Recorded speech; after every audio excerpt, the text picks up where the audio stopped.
ನಮಸ್ತೆ. ದಶಮಾಂಶಗಳ ಪರಿಚಯ. ಅಳತೆಯ ಮಾಪನಗಳು, ಹಣ ಮತ್ತು ಇತರ ನಿತ್ಯ ಜೀವನದ ಸಂದರ್ಭಗಳಲ್ಲಿ ಮಕ್ಕಳು ಪ್ರತಿದಿನ ದಶಮಾಂಶಗಳನ್ನು ನೋಡಿರುತ್ತಾರೆ. ಇಂಥ ಉದಾಹರಣೆಗಳನ್ನು ಪಾಠಗಳಲ್ಲಿ ಬಳಸುವುದು ಸ್ವಾಭಾವಿಕವಾಗಿದೆ.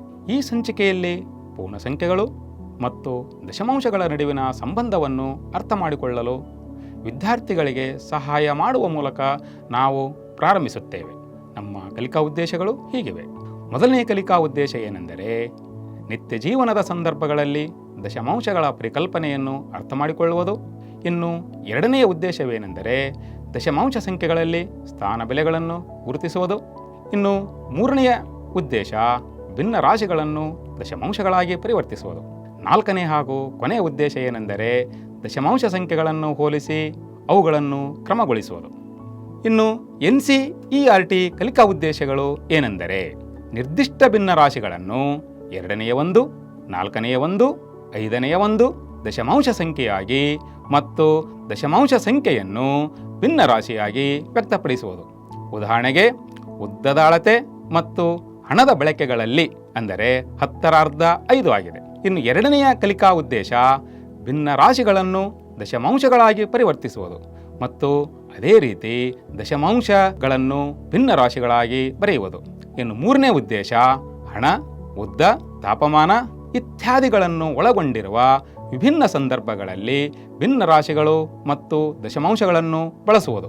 ಉದಾಹರಣೆ, 7.2 ಮೀಟರ್ ಬಟ್ಟೆ, 2 ಸ್ಥಳಗಳ ನಡುವಿನ ಅಂತರವು 112.5 ಕಿಲೋಮೀಟರ್ ಇತ್ಯಾದಿ.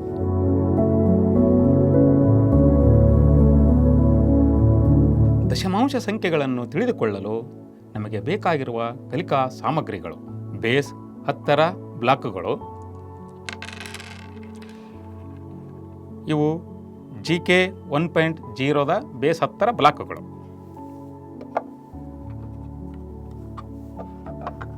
ಇನ್ನು ದಶಮಾಂಶ ಟ್ರೇ,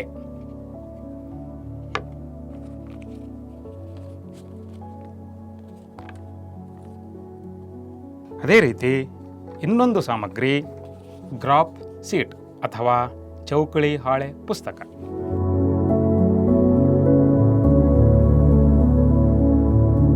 ಈಗ ತೊಡಗಿಸಿಕೊಳ್ಳುವ ಹಂತವನ್ನು ನೋಡೋಣ. ನಿತ್ಯ ಜೀವನದ ಒಂದು ಉದಾಹರಣೆಯನ್ನು ತೆಗೆದುಕೊಳ್ಳೋಣ. ಒಬ್ಬ ಹಣ್ಣಿನ ವ್ಯಾಪಾರಿ ಮಾವಿನ ಹಣ್ಣು, ಬಾಳೆಹಣ್ಣು ಮತ್ತು ಕಿತ್ತಳೆ ಹಣ್ಣುಗಳನ್ನು ತೂಕದ ಪ್ರಕಾರ ಮಾರುತ್ತಾನೆ. ಒಂದು ಮಾವಿನ ಹಣ್ಣಿನ ತೂಕ 0.75 kg, ಒಂದು ಬಾಳೆಹಣ್ಣಿನ ತೂಕ 0.25 kg ಮತ್ತು ಒಂದು ಕಿತ್ತಳೆ ಹಣ್ಣಿನ ತೂಕ 1 kg. ಇಲ್ಲಿ ಕಾಣಿಸುವ 1 ಯಾವ ರೀತಿಯ ಸಂಖ್ಯೆ? 0.75 ಮತ್ತು 0.25 ಯಾವ ರೀತಿಯ ಸಂಖ್ಯೆಗಳು? ಒಬ್ಬ ಗ್ರಾಹಕರು ಒಂದು ಮಾವು ಮತ್ತು ಒಂದು ಬಾಳೆಹಣ್ಣುಗಳನ್ನು ಖರೀದಿಸಿದರೆ ಇವೆರಡರಲ್ಲಿ ಯಾವ ಹಣ್ಣಿನ ತೂಕ ಹೆಚ್ಚಿದೆ?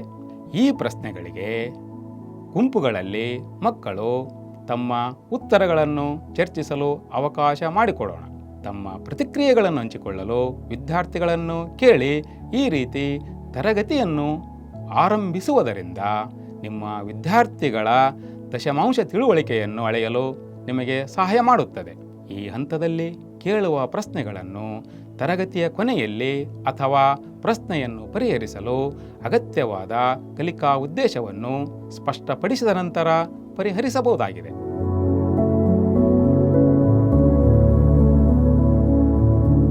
ಈಗ ಅನ್ವೇಷಣೆ ಮತ್ತು ವಿವರಣಾ ಹಂತದಲ್ಲಿ GKA 1.0ದಲ್ಲಿ ಇರತಕ್ಕಂತಹ ಬೇಸ್ 10ರ ಬ್ಲಾಕ್ಗಳ ಬಗ್ಗೆ ನಿಮಗೆ ತಿಳಿದಿದೆ. GK 1.0ದಲ್ಲಿರ್ತಕ್ಕಂಥ ಈ ಒಂದು ಬ್ಲಾಕು ಕೆಂಪು ಘನ. ಇನ್ನು ಇದರಲ್ಲಿ ಇರ್ತಕ್ಕಂಥ ಹಸಿರು ಪ್ಲೇಟ್ಗಳು. ಇನ್ನು ಅದೇ GK 1.0ದಲ್ಲಿರ್ತಕ್ಕಂಥ ನೀಲಿ ರಾಡ್ಗಳು. ಇನ್ನು ಹಳದಿ ಘನಗಳನ್ನು ನಾವು ಈಗಾಗಲೇ GK 1.0ದಲ್ಲಿ ಪರಿಚಯವಿರುತ್ತದೆ. ಹಾಗಾದರೆ ವಿದ್ಯಾರ್ಥಿಗಳಿಗೆ ಈ ಕೆಂಪು ಬ್ಲಾಕ್ ಅನ್ನು ತೋರಿಸಿ ಇದು ಯಾವ ಬೆಲೆಯನ್ನು ಸೂಚಿಸುತ್ತದೆ ಎಂದು ಕೇಳಿದಾಗ ಆ ವಿದ್ಯಾರ್ಥಿಗಳು ಈಗಾಗಲೇ ತಿಳಿದಿರುವುದರಿಂದ 1000 ಎಂದು ಹೇಳುತ್ತಾನೆ. ನಂತರ ಈ ಹಸಿರು ಪ್ಲೇಟನ್ನು ಕೇಳಿದರೆ ಇದು 100 ಎಂದು ಹೇಳುತ್ತಾನೆ. ಇನ್ನು ಈ ನೀಲಿ ರಾಡ್ನ ಬೆಲೆಯನ್ನು ಕೇಳಿದಾಗ ಆ ವಿದ್ಯಾರ್ಥಿ 10 ಎಂದು ಹೇಳುತ್ತಾನೆ. ನಂತರ ಈ ಒಂದು ಹಳದಿ ಘನವನ್ನು ಕೇಳಿದರೆ ಇದು ಬಿಡಿ ಅಥವಾ 1 ಎಂಬುದನ್ನು ಆ ವಿದ್ಯಾರ್ಥಿ ಹೇಳುತ್ತಾನೆ. ಈಗ ಈ ಬ್ಲಾಕ್ಗಳನ್ನು ಉಪಯೋಗಿಸಿಕೊಂಡು 1348 ಹೇಗೆ ಪ್ರತಿನಿಧಿಸಬಹುದು? ಈಗ ಅದರ ಬಗ್ಗೆ ತಿಳಿದುಕೊಳ್ಳೋಣ. 1348. ಹಾಗಾದರೆ 1348ರಲ್ಲಿ ನಾವು ಬೇಸ್ 10ರ ಬ್ಲಾಕ್ಗಳನ್ನು ಬಳಸಿ ಪ್ರತಿನಿಧಿಸೋದಾದರೆ ಇಲ್ಲಿ 1000 ಸ್ಥಾನದಲ್ಲಿದೆ. ಹೀಗಾಗಿ ಇದನ್ನು 1000 ಸ್ಥಾನದಲ್ಲಿ ಇಡಬಹುದು. ಇನ್ನು 100 ಸ್ಥಾನದಲ್ಲಿ 3 ಇರುವುದರಿಂದ ನಾವು ಈ 100ರ ಪ್ಲೇಟ್ಗಳನ್ನು 3 ಆಗಿಡಬೇಕಾಗುತ್ತದೆ. ಇನ್ನು 4 10ರ ಸ್ಥಾನದಲ್ಲಿರುವುದರಿಂದ ಈ ಒಂದು ನೀಲಿ ರಾಡ್ಗಳನ್ನು 4 ತೆಗೆದುಕೊಳ್ಳಬೇಕಾಗುತ್ತದೆ. ಇನ್ನು ಬಿಡಿ ಸ್ಥಾನದಲ್ಲಿ 8 ಇರುವುದರಿಂದ ಈ ಬಿಡಿ ಅಥವಾ 1 ಸೂಚಿಸತಕ್ಕಂಥ ಈ ಹಳದಿ ಘನವನ್ನು 8 ಇಡಬೇಕಾಗುತ್ತದೆ. 1 2 3 4 5 6 7 8 ಈ ರೀತಿ ಇಟ್ಟಾಗ ಈ 1348 ಈ ಬೇಸ್ 10ರ ಬ್ಲಾಕ್ಗಳನ್ನು ಉಪಯೋಗಿಸಿ ನಾವು ಪ್ರತಿನಿಧಿಸಬಹುದಾಗಿದೆ. ಇದೇ ರೀತಿಯಾಗಿ ನಾವು ಕೆಲವು ಸಂಖ್ಯೆಗಳನ್ನು ವಿದ್ಯಾರ್ಥಿಗಳಿಗೆ ನೀಡಿ ಆ ಸಂಖ್ಯೆಗಳನ್ನು ಈ ಒಂದು ಬ್ಲಾಕ್ಗಳನ್ನು ಬಳಸಿ ಹೇಗೆ ಪ್ರತಿನಿಧಿಸಬಹುದು ಎಂಬುದನ್ನು ತಿಳಿಸಬೇಕಾಗುತ್ತದೆ. ನಂತರದಲ್ಲಿ 0.99 0.45 0.21 ಈ ಸಂಖ್ಯೆಗಳ ಬಗ್ಗೆ ನಾವು ತಿಳಿದುಕೊಳ್ಳೋಣ. ಹಾಗಾದರೆ ಇಲ್ಲಿ ಬರತಕ್ಕಂಥ ಈ ಸಂಖ್ಯೆಗಳ ಅರ್ಥವೇನು? ನಂತರ ಇಲ್ಲಿ ಬಳಸಿದಂತಹ ಬಿಂದುವಿನ ಅರ್ಥವೇನು? ಹಾಗಾದರೆ ಈ ಸಂಖ್ಯೆಗಳನ್ನು ಯಾವ ಯಾವ ಸನ್ನಿವೇಶಗಳಲ್ಲಿ ಬಳಸುತ್ತೇವೆ ಎಂಬುದನ್ನು ನಾವು ಈಗ ತಿಳಿದುಕೊಳ್ಳಬೇಕಾಗುತ್ತದೆ. ಈಗ ನಾವು 0.99 0.45 0.21 ಈ ಸಂಖ್ಯೆಗಳು ಒಂದಕ್ಕಿಂತ ಕಡಿಮೆ ಬೆಲೆಯನ್ನು ಹೊಂದಿರುವ ಸಂಖ್ಯೆಗಳಾಗಿವೆ. ಹಾಗಾದರೆ ಈ ಸಂಖ್ಯೆಗಳನ್ನು ನಾವು ಈ ಬೇಸ್ 10ರ ಬ್ಲಾಕ್ಗಳನ್ನು ಉಪಯೋಗಿಸಿಕೊಂಡು ತೋರಿಸಲು ಸಾಧ್ಯವೇ? ಸಾಧ್ಯವಿಲ್ಲ. ಏಕೆಂದರೆ ಇದು ಒಂದಕ್ಕಿಂತ ಚಿಕ್ಕದಾದ ಸಂಖ್ಯೆಗಳಿವೆ. ಹೀಗಾಗಿ ಇಲ್ಲಿ ನಾವು ಹಳದಿ ಘನವನ್ನು 1 ಎಂದು ಸೂಚಿಸುವುದಾದರೆ ಇದಕ್ಕಿಂತ ಕಡಿಮೆ ಸಂಖ್ಯೆಗಳಾಗಿವೆ.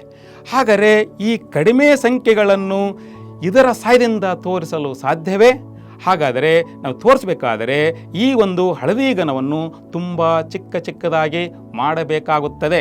ಆದ್ದರಿಂದ ಈ ಹಳದಿ ಘನವನ್ನು ಉಪಯೋಗಿಸಿಕೊಂಡು ಈ ಸಂಖ್ಯೆಗಳನ್ನು ತೋರಿಸಲು ಸಾಧ್ಯವಿಲ್ಲ.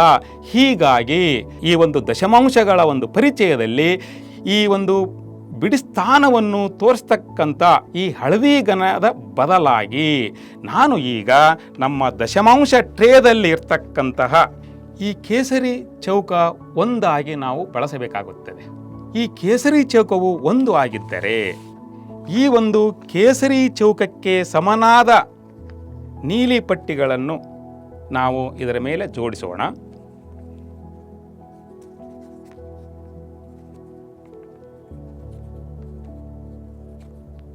ಹಾಗಾದರೆ ಈ ಒಂದು ಕೇಸರಿ ಚೌಕಕ್ಕೆ ಈ ಒಂದು 10 ನೀಲಿ ಪಟ್ಟಿಗಳು ಸಮನಾಗಿವೆ.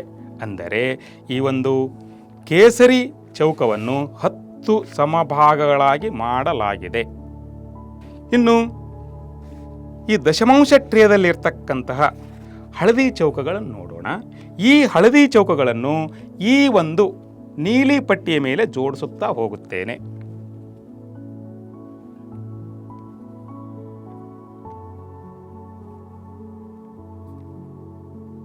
ಹಾಗಾದರೆ ಒಂದು ನೀಲಿ ಪಟ್ಟಿಯು ಈ ಒಂದು ಹಳದಿ ಎಷ್ಟು ಚೌಕಕ್ಕೆ ಸಮನಾಗಿದೆ ಈಗ ನೋಡೋಣ. 1 2 3 4 5 6 7 8 9 10. ಹಾಗಾದರೆ ಈ ಒಂದು ಹಳದಿ 10 ಚೌಕಗಳು ಒಂದು ನೀಲಿ ಪಟ್ಟಿಗೆ ಸಮವಾಗಿದೆ. ಹಾಗಾದರೆ ಇಲ್ಲಿ ನಮಗೆ 10 ನೀಲಿ ಪಟ್ಟಿಗಳಿರೋದ್ರಿಂದ ಹಾಗಾದರೆ ಇಂಥ ಚೌಕಗಳು ಎಷ್ಟಕ್ಕೆ ಸಮನಾಗಿರುತ್ತವೆ? 100 ಚೌಕಗಳು ಈ ಒಂದು ಕೇಸರಿ ಚೌಕಕ್ಕೆ ಸಮನಾಗಿರುತ್ತದೆ ಎಂಬುದಾಗಿ ನಾವು ತಿಳಿದುಕೊಳ್ಳಬಹುದಾಗಿದೆ. ಹಾಗಾದರೆ ನಾವು ಭಿನ್ನ ರಾಶಿಗೆ ಹೋದಾಗ ಇದು ಒಂದು ಪೂರ್ಣ ಭಾಗ, ಈ ಪೂರ್ಣವನ್ನು 10 ಸಮಭಾಗಗಳಾಗಿ ಮಾಡಿದ್ದೇನೆ. ಹಾಗಾದರೆ 10 ಸಮಭಾಗಗಳಲ್ಲಿ ನಾನು ಈಗ ಒಂದು ನೀಲಿ ಪಟ್ಟಿಯನ್ನು ತೆಗೆದುಕೊಳ್ಳುತ್ತೇನೆ. ಹಾಗಾದರೆ ನೀಲಿ ಪಟ್ಟಿಯನ್ನು ತೆಗೆದುಕೊಂಡಾಗ ಇದರ ಬೆಲೆ ಏನಾಗುತ್ತದೆ? 10 ಸಮಭಾಗಗಳಲ್ಲಿ ಒಂದು ನೀಲಿ ಪಟ್ಟಿಯನ್ನು ತೆಗೆದುಕೊಳ್ಳಲಾಗಿದೆ. ಹಾಗಾದರೆ ಇದರ ಭಿನ್ನ ರಾಶಿ ರೂಪ 10ನೇ 1. ಒಂದು ವೇಳೆ ನಾನು 2 ನೀಲಿ ಪಟ್ಟಿಗಳನ್ನು ತೆಗೆದುಕೊಂಡಿದ್ದರೆ ಏನಾಗುತ್ತಿತ್ತು? 10ನೇ 2. ಇನ್ನು ಒಂದು ವೇಳೆ ನಾನು 5 ನೀಲಿ ಪಟ್ಟಿಗಳನ್ನು ತೆಗೆದುಕೊಂಡಿದ್ದರೆ ಇದರ ಭಿನ್ನ ರಾಶಿ ಏನಾಗ್ತಿತ್ತು? 10ನೇ 5. ಅಂದರೆ ಇಲ್ಲಿ ಇದು 10ನೇ 10 ಒಂದು ಕೇಸರಿ ಚೌಕಕ್ಕೆ ಸಮನಾಗಿದೆ. ಇನ್ನು ಈ ಒಂದು ಚೌಕಕ್ಕೆ ಬಂದಾಗ ಈ ಒಂದು ಕೇಸರಿಯ ಭಾಗದಲ್ಲಿ ಈ ಚೌಕಗಳನ್ನು ಜೋಡಿಸಿದಾಗ ಒಟ್ಟು 100 ಭಾಗಗಳಾಗುತ್ತವೆ. ಈಗಾಗಲೇ ತಿಳಿದಂತೆ ಈ ಒಂದು ಹಳದಿ ಚಿಕ್ಕ ಚೌಕಗಳು ಈ ಕೇಸರಿ ಚೌಕಕ್ಕೆ ಎಷ್ಟು ಹಳದಿ ಚೌಕಗಳು ಸಮನಾಗಿವೆ ಎಂಬುದನ್ನು ಆಗಲೇ ತಿಳಿದುಕೊಂಡಿದ್ದೇವೆ. 100 ಹಳದಿ ಚೌಕಗಳು ಒಂದು ಕೇಸರಿ ಚೌಕಕ್ಕೆ ಸಮನಾಗಿದೆ. ಹಾಗಾದರೆ ಇದರಲ್ಲಿ ಒಂದು ಹಳದಿ ಚೌಕವನ್ನು ಆಯ್ಕೆ ಮಾಡಿಕೊಂಡಿದ್ದೇನೆ. ಹಾಗಾದರೆ ಇದನ್ನು ಭಿನ್ನ ರಾಶಿ ರೂಪದಲ್ಲಿ ಹೇಗೆ ಹೇಳಬಹುದು? 100 ಸಮನಾದ ಭಾಗಗಳಲ್ಲಿ ಒಂದನ್ನು ಆಯ್ಕೆ ಮಾಡಿಕೊಂಡಿದ್ದೇನೆ. ಹಾಗಾದರೆ 100ನೇ 1 ಎಂದು ಹೇಳಬಹುದಲ್ಲವೇ? ಒಂದು ವೇಳೆ ನಾನು 2 ಆಯ್ಕೆ ಮಾಡಿಕೊಂಡಿದ್ದರೆ 100ನೇ 2. ಇನ್ನು 5 ಚೌಕಳಿಗಳನ್ನು ಆಯ್ದುಕೊಂಡರೆ ಇದನ್ನು ಭಿನ್ನ ರಾಶಿ ರೂಪದಲ್ಲಿ ಬರೆದಾಗ ಏನಾಗುತ್ತದೆ? 100ನೇ 5. ಇನ್ನು 10 ಈ ಹಳದಿ ಚೌಕಗಳನ್ನು ಆಯ್ಕೆ ಮಾಡಿಕೊಂಡರೆ 1 2 3 4 5 6 7 8 9 10. ಹಾಗಾದರೆ ಇದರ ಬೆಲೆ ಏನಾಗುತ್ತದೆ? 100ನೇ 10. ಹಾಗಾದರೆ ಈ 100ನೇ 10 ನೋಡಿದಾಗ ನಮಗೆ ಈ ಒಂದು ಹಳದಿ ಚೌಕಗಳು ಎಷ್ಟು ಹಳದಿ ಚೌಕಗಳು ನೀಲಿ ಪಟ್ಟಿಗೆ ಸಮನಾಗಿದ್ದಾವೆ ಎಂಬುದನ್ನು ಈಗಾಗಲೇ ತಿಳಿದುಕೊಂಡಿದ್ದೇವೆ. ಹಾಗಾದರೆ 10 ಈ ಹಳದಿ ಚೌಕಗಳು ನೀಲಿ ಪಟ್ಟಿಗೆ ಸಮನಾಗಿದೆ. ಹಾಗಾದರೆ ಇದನ್ನು ಕೂಡ ನಾವು ಏನಂತ ಬರೀಬೋದಂಗಂದರೆ 100ನೇ 10 ಅಥವಾ 10ನೇ 1 ಎಂದು ಬರೆಯಬಹುದಲ್ಲವೇ? ಈಗ ಇದನ್ನೇ ನಾವು ಸ್ಥಾನ ಬೆಲೆ ಕೋಷ್ಟಕವನ್ನು ಬಳಸಿ ಹೇಗೆ ಬರೆಯಬಹುದು ಈಗ ನೋಡೋಣವೇ? ಹಾಗಾದರೆ ಇಲ್ಲಿ ಮೊದಲಿಗೆ ಬಿಡಿ, ನಂತರದಲ್ಲಿ ಬಿಡಿಕ್ಕಿಂತ ಕಡಿಮೆ ಬೆಲೆಯನ್ನು ಹೊಂದಿರತಕ್ಕಂಥ ಸ್ಟೆಪ್ ತೆಗೆದುಕೊಳ್ತೀನಿ. ಹಾಗಾದರೆ ಇದ್ರ ಬೆಲೆ ಆಗಲ್ರಿ ನಿಮಗೆ ಗೊತ್ತಿದೆ 10ನೇ 1, ಇದ್ರ ಬೆಲೆನೂ ಕೂಡ ನಿಮಗೆ ಗೊತ್ತಿದೆ 100ನೇ 1. ಹಾಗಾದರೆ ಇದನ್ನೇ ನಾವು ಸ್ಥಾನ ಬೆಲೆ ಪಟ್ಟಿ ಸೂಚಕವನ್ನು ಬಳಸಿ ಹೇಗೆ ಮಾಡಬಹುದು ಎಂಬುದನ್ನು ತಿಳಿದುಕೊಳ್ಳೋಣ.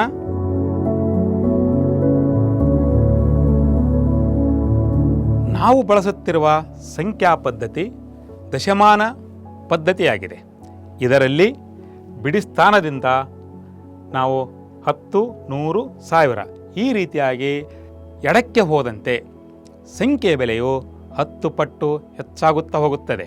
ಆದರೆ 1ಕ್ಕಿಂತ ಕಡಿಮೆ ಸ್ಥಾನದ ಬೆಲೆಯನ್ನು ತೆಗೆದುಕೊಂಡಾಗ ಬಿಡಿ ಸ್ಥಾನದಿಂದ ಬಲಕ್ಕೆ ಹೋದಂತೆ ಪ್ರತಿ ಸ್ಥಾನದ ಬೆಲೆಯು 10, 100, 1000 ಹೀಗೆ 10 ಮತ್ತು 10ರ ಘಾತಾಂಕಗಳಲ್ಲಿ ಭಾಗಿಸಲ್ಪಡುತ್ತದೆ. 1ಕ್ಕಿಂತ ಹೆಚ್ಚು ಮತ್ತು 1ಕ್ಕಿಂತ ಕಡಿಮೆ ಇರುವ ಸಂಖ್ಯೆಗಳ ನಡುವೆ ನಾವು ಹೇಗೆ ವ್ಯತ್ಯಾಸ ಮಾಡುತ್ತೇವೆ? ಬೆಲೆಯು 1ಕ್ಕಿಂತ ಕಡಿಮೆ ಇದ್ದರೆ ಅದನ್ನು ತೋರಿಸಲು ನಾವು ಒಂದು ಬಿಂದುವಿನಿಂದ ಬೇರ್ಪಡಿಸುತ್ತೇವೆ ಮತ್ತು ಅದನ್ನು ದಶಮಾಂಶ ಬಿಂದು ಎಂದು ಕರೆಯಲಾಗುತ್ತದೆ. ಸ್ಥಾನ ಬೆಲೆಯ ಕೋಷ್ಟಕವನ್ನು ಬಳಸಿ ಭಿನ್ನ ರಾಶಿಗಳು 10ನೇ 1 ಮತ್ತು 100ನೇ 1 ದಶಮಾಂಶಗಳಿಗೆ ಹೇಗೆ ಪರಿವರ್ತನೆಗೊಳ್ಳುತ್ತವೆ ಎಂಬುದನ್ನು ಕಲಿಯೋಣ. ಈಗಾಗಲೇ ತಿಳಿದಂತೆ ಒಂದು ನೀಲಿ ಪಟ್ಟಿ ಇದು ಯಾವ ಭಿನ್ನರಾಶಿಗೆ ಸಮವಾಗಿದೆ? 10ನೇ 1. ಇನ್ನು ಹಳದಿ ಚೌಕವು ಯಾವ ಭಿನ್ನರಾಶಿಗೆ ಸಮನಾಗಿದೆ? 100ನೇ 1. ಹಾಗಾದರೆ ಇವುಗಳನ್ನು 10ನೇ 1, 100ನೇ 1 ಇವುಗಳನ್ನು ನಾವು ಈಗ ದಶಮಾಂಶ ರೂಪದಲ್ಲಿ ಬರೆಯೋಣ. ಹಾಗಾದರೆ ಮೊದಲಿಗೆ 10ನೇ 1 ಈ ಭಾಗದಲ್ಲಿ ನಾನು ಒಂದು ನೀಲಿ ಪಟ್ಟಿಯನ್ನು ಜೋಡಿಸುತ್ತೇನೆ. ಇಲ್ಲಿ ನೋಡಿದಾಗ ನಮಗೆ ಬಿಡಿ ಸ್ಥಾನವು ಖಾಲಿ ಇದೆ. ಹಾಗಾಗಿ ಬಿಡಿ ಸ್ಥಾನ ಖಾಲಿ ಎಂದಾಗ ಇದರ ಬೆಲೆ 0 ಇನ್ನು ಈ ಬಿಡಿ ಸ್ಥಾನದಿಂದ ನಾವು ಬಲಕ್ಕೆ ಹೋದಂತೆ ಬೆಲೆಯು ಅಂದರೆ 1ಕ್ಕಿಂತ ಕಡಿಮೆ ಆಗುತ್ತದೆ. ಹಾಗಾದರೆ ಇದನ್ನು ಬೇರ್ಪಡಿಸ್ತಕ್ಕಂಥದ್ದು ಒಂದು ದಶಮಾಂಶ ಬಿಂದು. ಈ ಒಂದು 10ನೇ 1 ಸ್ಥಾನದಲ್ಲಿ ಒಂದು ನೀಲಿ ಪಟ್ಟಿ ಇದೆ. ಹೀಗಾಗಿ ಇದನ್ನು ನಾನು 0.1 ಎಂದು ಬರೆಯುತ್ತೇನೆ. ಅಂದರೆ ನಮಗೆ ಈಗಾಗಲೇ ತಿಳಿದಂತೆ 10ನೇ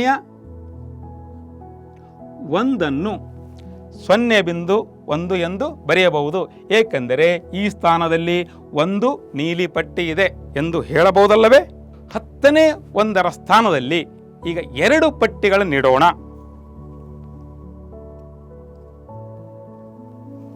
ಆವಾಗ ಇದರ ಬೆಲೆ ಎಷ್ಟಾಗುತ್ತದೆ?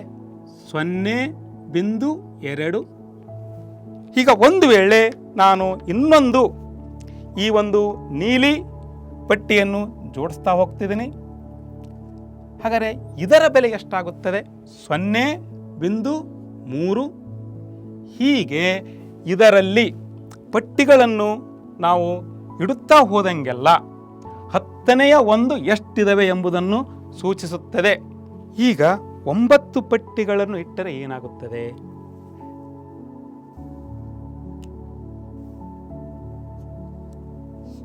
1 2 3 4 5 6 7 8 9. ಹಾಗಾದರೆ ಇದರ ಬೆಲೆ 0.9.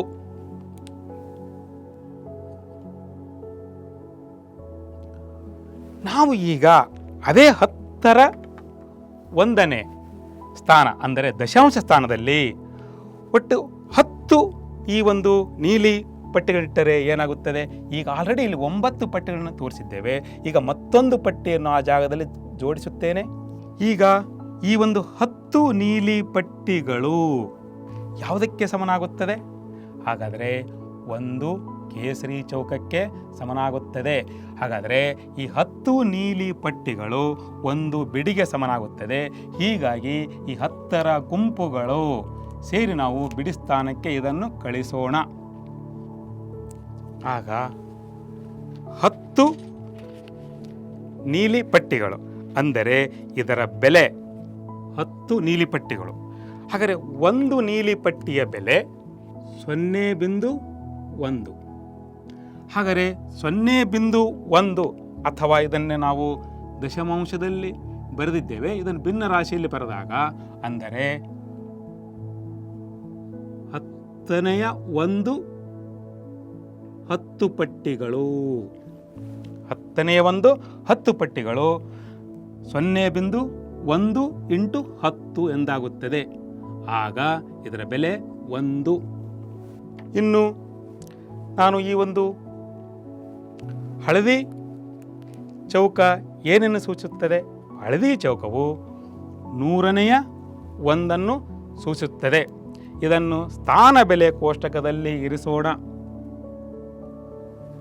ಬಿಡಿ ಸ್ಥಾನದಲ್ಲಿ ಏನೂ ಇಲ್ಲ. ಬಿಡಿ ಸ್ಥಾನದಲ್ಲಿ ಏನೂ ಇಲ್ಲ. ಹೀಗಾಗಿ ಏನೂ ಇಲ್ಲದನ್ನು 0 ಎಂದು ಬರೆಯೋಣ. ಆದರೆ 100ನೇ 1 ಅಂದರೆ ಶತಾಂಶ ಸ್ಥಾನ ಅಂತ ಹೇಳುತ್ತೇವೆ.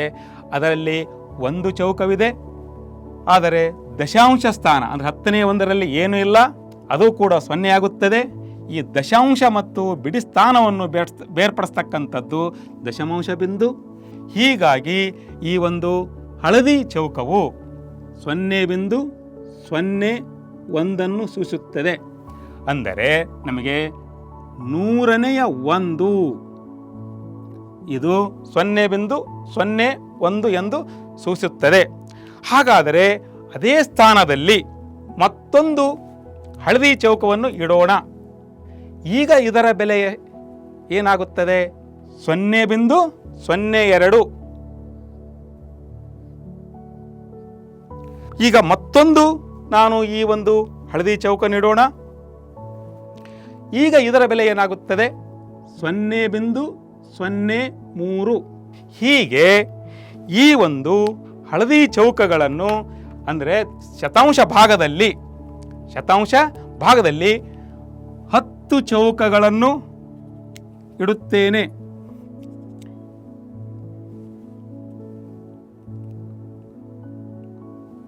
ಈ 10 ಚೌಕಗಳಿಟ್ಟಾಗ ನಮಗೆ ಈಗಾಗಲೇ ತಿಳಿದಿದೆ, ಈ 10 ಚೌಕಗಳು ಅಂದರೆ ಒಂದು 10ರ ಗುಂಪು ಆಗುತ್ತದೆ.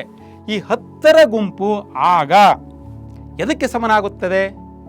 ಹಾಗಾದರೆ ನಮಗೆ ಈಗ ತಿಳಿದಂತೆ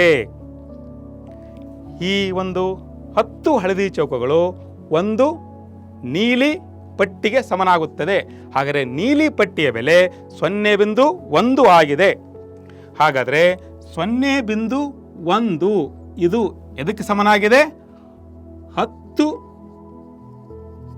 ಹಳದಿ ಚೌಕಗಳು. ಹಾಗಾದರೆ ಒಂದು ಹಳದಿ ಚೌಕಗಳ ಬೆಲೆ 0.01ಕ್ಕೆ ಸಮನಾಗಿದೆ. ಅಂದರೆ 0.0 ಎಂಬುವು 10 ಇವೆ. ಹೀಗಾಗಿ ಇದು 10ರ ಗುಂಪು ನೀಲಿ ಸ್ಟ್ರಿಪ್ಪಿಗೆ ಬದಲಾಗುತ್ತದೆ. ಆವಾಗ ಈ ಬೆಲೆಯು ಈ ಸ್ಥಾನಕ್ಕೆ ಬದಲಾಗುತ್ತದೆ. ಆವಾಗ 0.1 ಆಗುತ್ತದೆ.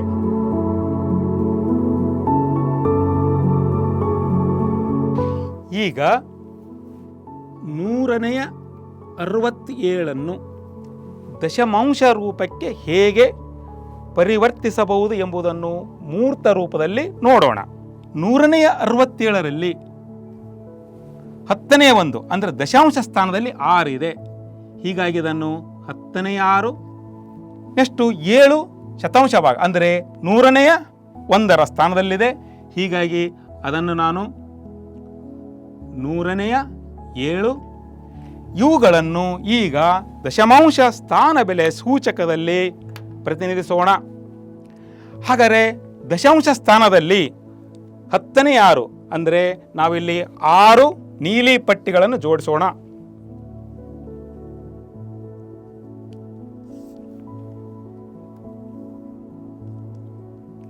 1 2 3 4 5 6. ಇನ್ನು ಶತಾಂಶ ಸ್ಥಾನದಲ್ಲಿ ಅಂದರೆ 100ನೇ 1 7 ತೋರಿಸುತ್ತದೆ.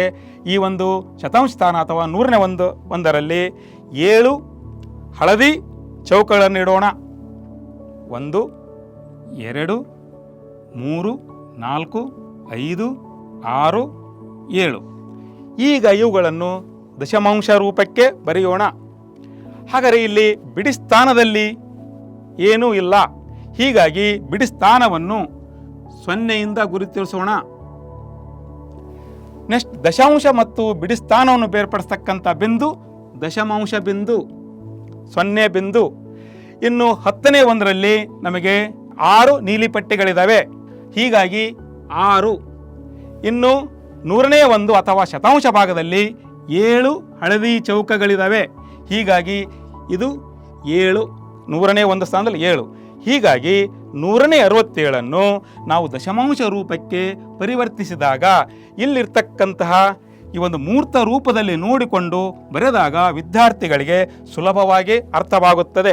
ಆಗ 0.67.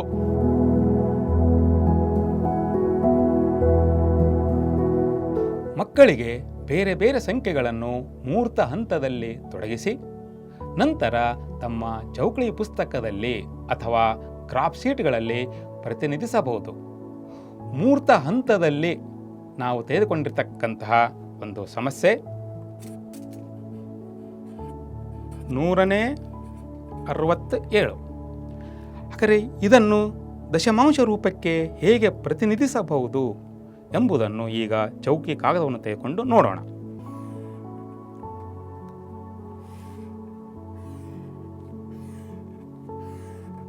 ಇಲ್ಲಿ ನಾವು ಈಗ ಹೇಳಿದಂತೆ ಈ ಬಿಡಿಯನ್ನು ಸಮನಾದ ಭಾಗಗಳಾಗಿ ಮಾಡಲಾಗಿದೆ. ಈಗ ಇದರಲ್ಲಿ ನಾನು 167 ಪ್ರತಿನಿಧಿಸಬೇಕಾಗಿದೆ. ನಮಗೆ ಈಗಾಗಲೇ ತಿಳಿದಂತೆ ಇಲ್ಲಿ 10 ಸಣ್ಣ ಚೌಕಗಳಿದ್ದಾವೆ. ಈ 10 ಸಣ್ಣ ಚೌಕಗಳು ಸೇರಿ ಒಂದು ನೀಲಿ ರಾಡ್ಗೆ ಸಮನಾಗುತ್ತದೆ. ಅಂದರೆ ನಮಗೆ 10ನೇ ಒಂದು ಭಾಗ. 10ನೇ ಒಂದು ಭಾಗ ಎಷ್ಟಿದ್ದಾವೆ ಈಗ ನೋಡೋಣವೇ. 10ನೇ ಒಂದು, 10ನೇ ಒಂದು, 10ನೇ ಒಂದು, 10ನೇ ಒಂದು, 10ನೇ ಒಂದು, 10ನೇ ಒಂದು, 1 2 3 4 5 6 ತೆಗೆದುಕೊಂಡಿದ್ದೇವೆ. ಹಾಗಾದರೆ ಇನ್ನು ಮುಂದೆ ಈ ಒಂದು ಚಿಕ್ಕ ಚೌಕಗಳನ್ನು ಪ್ರತಿನಿಧಿಸೋಣ.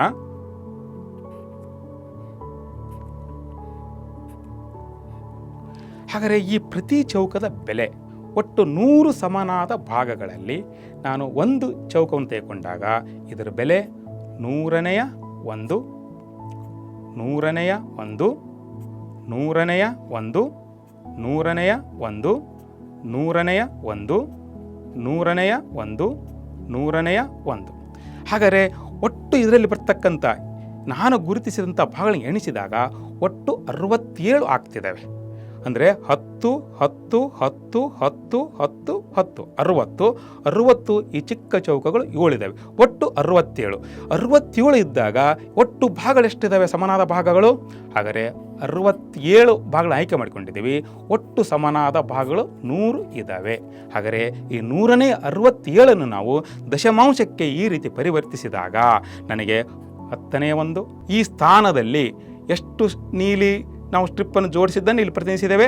1 2 3 4 5 6 ತೋರಿಸಿದ್ದೇವೆ. ಹೀಗಾಗಿ ಯಾವುದೇ ಬಿಡಿಸ್ಥಾನ ಇಲ್ಲ. ಬಿಡಿಸ್ಥಾನದ ಇಲ್ಲ ಅಂದಮೇಲೆ 0 ಎಂದು ಬರೆಯೋಣ. ನೆಕ್ಸ್ಟು ಬಿಡಿಸ್ಥಾನಕ್ಕಿಂತ ಕಡಿಮೆ ಸಂಖ್ಯೆಯನ್ನು ಹೊಂದಿರತಕ್ಕಂಥ ಈ 10ನೇ ಒಂದು 6 ಇದ್ದಾವೆ. ಹಾಗಾದರೆ 10ನೇ ಒಂದು ಮತ್ತು ಬಿಡಿ ಸ್ಥಾನವನ್ನು ಬೇರ್ಪಡಿಸಿದಾಗ ನಾವು ದಶಮಾಂಶ ಬಿಂದುವನ್ನು ಬರೀಬೇಕಾಗುತ್ತದೆ. ಹಾಗಾದರೆ ಇಲ್ಲಿ 6 ನೀಲಿ ಪಟ್ಟಿಗಳಿದ್ದಾವೆ. ಹೀಗಾಗಿ ಇಲ್ಲಿ ನಾನು 6 ಬರೀತಿದ್ದೇನೆ. ಹಾಗಾದರೆ ಇಲ್ಲಿ ನಮಗೆ ಚಿಕ್ಕ ಚೌಕಗಳು 7 ಇದ್ದಾವೆ.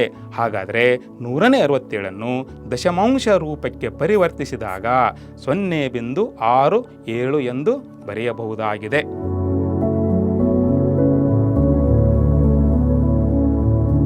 ಅಮೂರ್ತ ಹಂತದಲ್ಲಿ ಸಂಖ್ಯೆಗಳ ಸಂಕೀರ್ಣತೆಯನ್ನು ಕ್ರಮೇಣ ಹೆಚ್ಚಿಸಿ ಈ ಕೆಳಗಿನ ಸಂಖ್ಯೆಗಳನ್ನು ದಶಮಾಂಶ ರೂಪದಲ್ಲಿ ಬರೆಯೋಣ. ಅದರಲ್ಲಿ ಮೊದಲನೆಯದಾಗಿ 167 ದಶಮಾಂಶ ರೂಪದಲ್ಲಿ ಬರೆಯಿರಿ.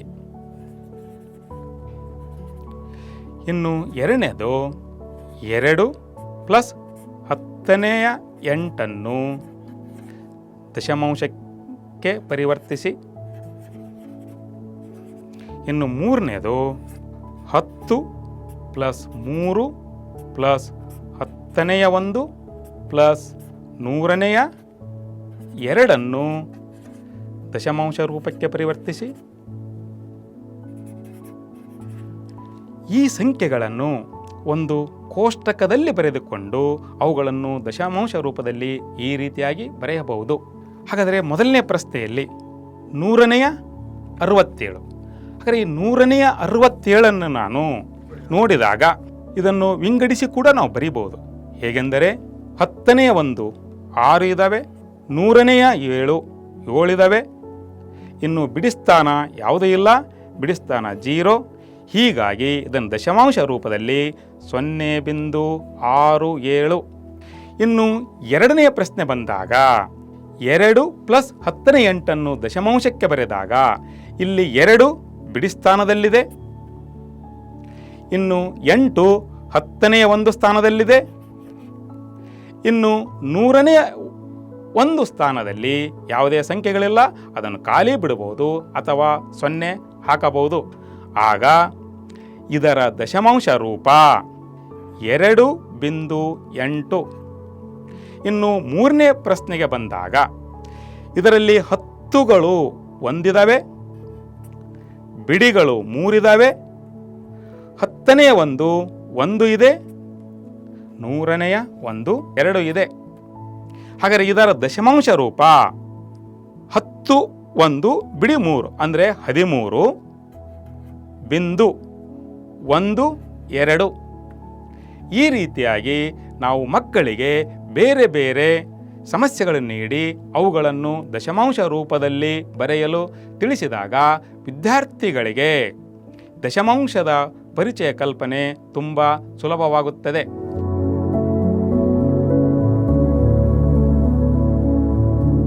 ನಾವು ಈಗ ವಿಸ್ತರಣಾ ಹಂತದಲ್ಲಿ ಒಂದು ದಶಮಾಂಶ ಪರಿಕಲ್ಪನೆಯನ್ನು ನೋಡಿದ್ದೇವೆ. ತೊಡಗಿಸುವ ಹಂತದಲ್ಲಿ ಕೇಳಿದ ಪ್ರಶ್ನೆಯನ್ನು ಮಕ್ಕಳು ಈಗ ಸುಲಭವಾಗಿ ಪರಿಹರಿಸಬಹುದು. ಟೇಲಮ್ಗಳು ಅಥವಾ ಚಿತ್ರಗಳನ್ನು ಬಳಸಿಕೊಂಡು ಉತ್ತರಗಳನ್ನು ಕಂಡುಹಿಡಿಯಲು ವಿದ್ಯಾರ್ಥಿಗಳನ್ನು ಪ್ರೋತ್ಸಾಹಿಸಿ ಅದಕ್ಕೆ ನೀವು ಕೂಡ ಸಹಾಯ ಮಾಡಿ.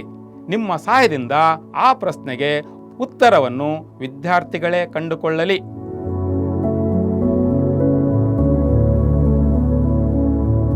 ಮೌಲ್ಯಮಾಪನ ಹಂತದಲ್ಲಿ ವಿದ್ಯಾರ್ಥಿಗಳು ದಶಮಾಂಶ ಭಿನ್ನ ರಾಶಿಗಳನ್ನು ದಶಮಾಂಶಗಳಾಗಿ ಪರಿವರ್ತಿಸುವ ಬಗ್ಗೆ ಕಲಿತಿದ್ದನ್ನು ಈ ಕೆಳಗಿನ ವಾಕ್ಯರೂಪದ ಸಮಸ್ಯೆಗಳೊಂದಿಗೆ ಅನ್ವಯಿಸಬಹುದು. ಒಂದು ಚಾಕ್ಲೇಟನ್ನು 100 ಸಮಾನ ಭಾಗಗಳಾಗಿ ವಿಂಗಡಿಸಲಾಗಿದೆ. ಅರ್ಜುನ 25 ಭಾಗಗಳನ್ನು ತಿನ್ನುತ್ತಾನೆ ಮತ್ತು ಮೀರಾ 40 ಭಾಗಗಳನ್ನು ತಿನ್ನುತ್ತಾಳೆ. ಇವುಗಳನ್ನು ದಶಮಾಂಶಗಳಾಗಿ ವ್ಯಕ್ತಪಡಿಸಿ. ಇನ್ನು ಎರಡನೇ ಸಮಸ್ಯೆ, ರಮೇಶನ ಬಳಿ 25 ಪೈಸೆ ಮತ್ತು ಸೀತೆಯ ಬಳಿ 125 ಪೈಸೆ ಇದೆ. ದಶಮಾಂಶಗಳನ್ನು ಬಳಸಿಕೊಂಡು ಅವರ ಹಣವನ್ನು ರೂಪಾಯಿಗಳಲ್ಲಿ ವ್ಯಕ್ತಪಡಿಸಿ. ಸುಳಿವು: 1 ರೂಪಾಯಿ 100 ಪೈಸೆಗೆ ಸಮ. ಮೂರನೆಯ ಸಮಸ್ಯೆ, ಒಂದು ಕೇಕನ್ನು 10 ಸಮ ತುಂಡುಗಳಾಗಿ ವಿಂಗಡಿಸಲಾಗಿದೆ. ಮೀನಾ ಕೇಕ್ನ 0.3 ಭಾಗವನ್ನು ತಿಂದರೆ ಮತ್ತು ರಾಜ್ 0.5 ಭಾಗವನ್ನು ತಿಂದರೆ ಇವುಗಳನ್ನು ಭಿನ್ನ ರಾಶಿಗಳಾಗಿ ವ್ಯಕ್ತಪಡಿಸಿ. ಯಾರು ಕಡಿಮೆ ಕೇಕ್ ತಿಂದರು? ಇನ್ನು ವಿದ್ಯಾರ್ಥಿಗಳು ಪಠ್ಯಪುಸ್ತಕದ ಸಮಸ್ಯೆಗಳನ್ನು ಸ್ವತಂತ್ರವಾಗಿ ಪರಿಹರಿಸಬಹುದಾಗಿದೆ. ಈ ಪರಿಕಲ್ಪನೆಗೆ ಸಂಬಂಧಿಸಿದ ಬಿಲ್ಡಿಂಗ್ ಬ್ಲಾಕ್ಸ್ ಆಟಗಳು ಈ ರೀತಿ ಇವೆ.